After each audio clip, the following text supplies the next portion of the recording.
Paano nga ba mag-submit ng interest form sa Content Monetization Beta? Para maimbitahan tayo ng madalian dito sa Facebook at malaman nyo na interesado tayo sa kanyang bagong tools na nilabas, itong Content Monetization Beta. So, tara na, tuturo sa inyo. Let's start. Punta lang tayo sa Facebook. Click natin ang ating profile sa kaliwa. Tapos pindutin natin ang Professional Dashboard. At hanapin natin ang support sa ibaba. Tapos pindutin ang Program Eligibility. Click lang yan.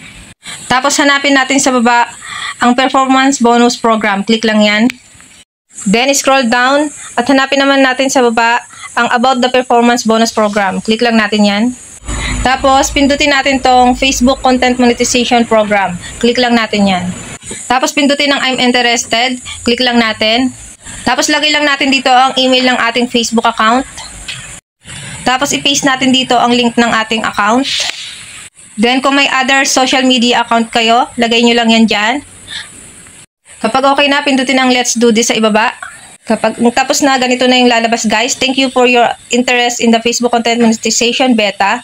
Ayan guys, kung nakatulong sa inyo ang video ito, don't forget to like, share, and subscribe. Thank you for watching.